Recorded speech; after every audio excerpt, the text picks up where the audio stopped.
It is extraordinarily difficult to speak of the conditions that were alluded to in the previous lecture because, in more recent times, in our age of materialistic thinking, the ideas and concepts for doing so are largely lacking.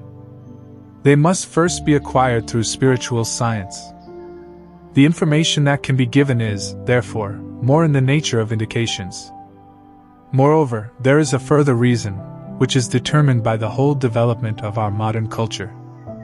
This further reason that causes certain difficulties in treating conditions that are hidden behind the threshold of knowledge for modern man is that, on the whole, he has become somewhat lacking in courage. If one wishes to avoid actually using the word cowardly, one cannot say it differently. He has become weak in courage. The modern person much prefers his knowledge to give him nice pleasant feelings, but that is not always possible. Knowledge can fill us with inner satisfaction even when it does not convey exactly pleasant matters, because these, unpleasant things belong to truth. In every case one should find satisfaction in truth, since even regarding the most terrible truths one can experience a kind of feeling of upliftment. As I have said, however, modern man is much too weak in courage for that. He wants to feel uplifted in his own way. This, too, is connected with secrets of modern existence that will become clearer in the course of such studies as we are now undertaking. The particular faculties of which we have spoken, namely, the unfolding in our thought and deed of free imaginations and an attitude toward the world based on the primal phenomenon, can only be acquired by modern man when a veil is drawn over certain processes that are occurring, when they don't easily reveal themselves. Thus, it is also a necessary part of the evolution of the fifth post-Atlantean epoch that man does not understand certain things that thrust themselves into our sense world from the subsensible and supersensible worlds. Most important events that are enacted around us before our very eyes are, in fact, not understood at all by modern man. In a way, he is protected from understanding them because he can only properly evolve the two faculties mentioned above under this protection. Foundations for his understanding of these events, however, have already begun to be laid. They have now progressed so far that evolution cannot continue to advance without reference being made, with a certain care and caution, to these matters. Modern man, with his experience of what happens around him and of what he himself does and sets going, has but feeble reflections of what is surging and welling up in his own subsensory nature. At best, it emerges from time to time in frightening dream pictures, but they, too, are only feeble. What is happening in the subsensible is unknown to the man of today, and under normal circumstances he knows little of the supersensible. Beneath what we modern people experience in the soul lies something that one can only describe as eruptive forces. It can be compared precisely with the world one experiences when standing on volcanic ground. You only have to set fire to some paper to have smoke burst out everywhere. If through the smoke you could see what is swirling and bubbling down below, you would then indeed realize what sort of ground you were actually standing on. It is the same with modern life. We observe that Ernest Renan writes his life of Jesus, and we see it as we see a solfatara or volcanic landscape. We see what David Friedrich Strauss writes, and we describe it as calm and peaceful. We see what Soloviev writes, and we describe that too as calm and peaceful. All of this is written calmly as if we have not yet lit a piece of paper to see the eruptive impulses of humanity living and working beneath the soil. A great deal has really been said with these few words. It only needs to be systematically thought through and you will see that it is so. What we described at the end of our observations yesterday we see is like living over a volcano. It is, however, fully in accord with the purpose of evolution to see things so peaceful and harmless. That is good because beneath this peacefulness and harmlessness the very faculties that we need in the fifth post-Atlantean epoch are being developed. In most people they are not developed consciously, though in spiritual science the endeavor must be made to do so. Hence, it becomes necessary from time to time to indicate with care and caution the things one becomes aware of when one kindles that little piece of paper. Why is all this so? In the first place, because the Ahrimanic powers have something quite different in mind for the fifth post-Atlantean epoch. In the fourth post-Atlantean culture they were greatly disillusioned through the Roman evolution, as we described in the last two lectures. They did not attain their goal and therefore have prepared still worse onslaughts for our fifth post-Atlantean epoch, for they mean to try again to achieve their purpose.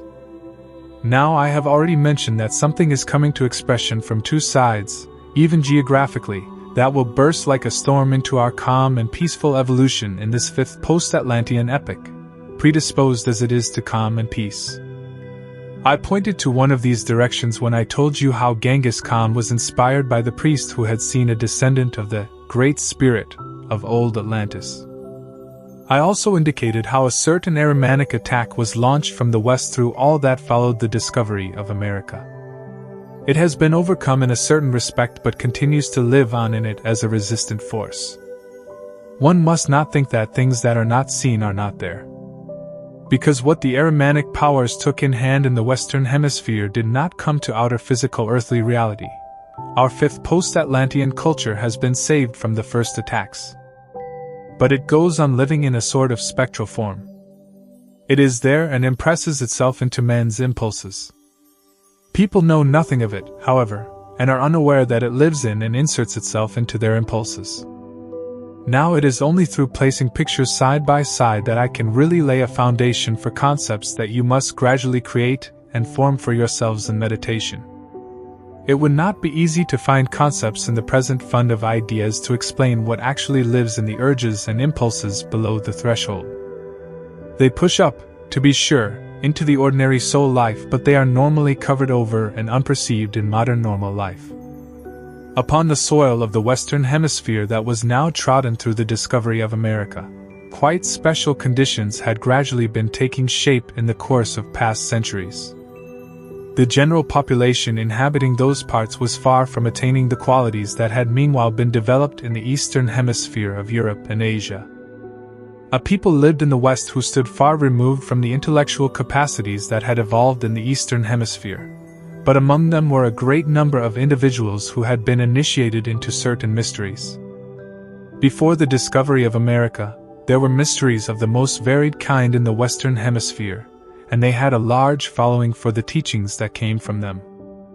Like a single central power whom all followed and obeyed, a kind of spectral spirit, a descendant of the Great Spirit of Atlantis, was revered. This spirit had gradually assumed an Ahrimanic character because he still worked with forces that had been right in Atlantis or were already Ahrimanic there. When the Atlanteans spoke of his Great Spirit, he expressed it, as we have seen, in a word that sounded something like the word Tao, which is still preserved in China. An Ahrimanic, caricatured counterpart appeared in the West as opponent of the Great Spirit Tao, but he was still connected with him. He worked in such a way that he could only be made visible through atavistic, visionary perception, but whenever they desired his presence, he always showed himself to those persons connected with the widespread mysteries of this cult so they could receive his instructions and commands. This spirit was called by a name that sounded something like Tottle. Tottle was thus an Ahrimanic distortion of the Great Spirit, a mighty being and one who did not descend to physical incarnation. A great many men were initiated into the mysteries of Tottle, but the initiation was of a completely Ahrimanic character.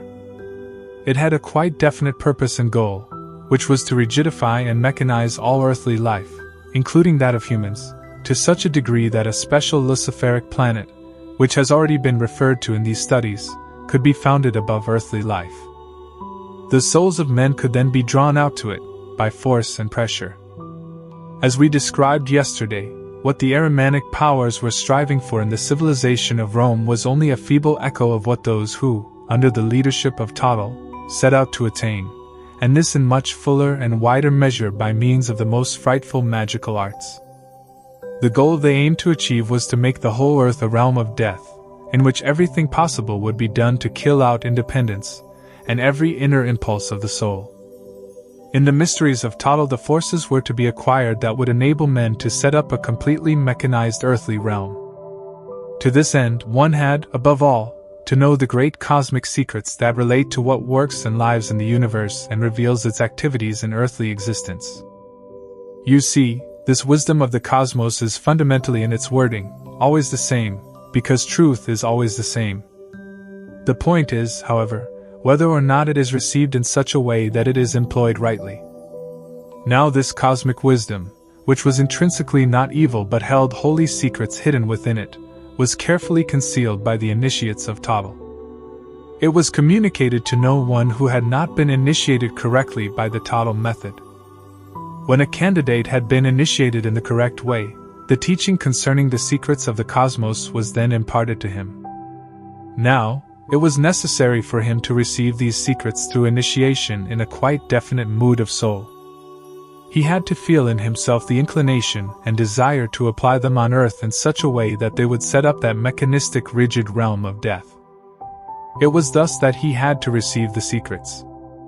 Nor were they communicated except on one special condition. The wisdom was imparted to no one who had not previously committed a murder in a particular manner. Moreover, only certain secrets were communicated to the candidate after the first murder, but further and higher secrets were imparted to him after he had committed others. These murders, however, had to be committed under quite definite conditions. The one to be murdered was laid out on a structure that was reached by 1 or 2 steps running along each side. This scaffold-like structure, a kind of catafalque, was rounded off above, and when the victim was laid upon it, he was bent strongly back. This special way of being bound to the scaffold forced his stomach outward so that with one cut, which the initiate had been prepared to perform, it could be cut out. This kind of murder engendered definite feelings in the initiate. Sensations were aroused that made him capable of using the wisdom later imparted to him in the way that has been intimated above. When the stomach had been excised, it was offered to the god Tottle, again with special ceremonies. The fact that the initiates of these mysteries lived for the quite specific purpose that I have indicated to you, imparted a definite direction to their feelings. When the candidates to be initiated had matured on this path and had come to experience its inner meaning, they then learned the nature of the mutual interaction between the one who had been murdered and the one who had been initiated. Through the murder, the victim was to be prepared in his soul to strive upward to the luciferic realm, whereas the candidate for initiation was to obtain the wisdom to mold this earthly world in such a way that souls would be driven out of it.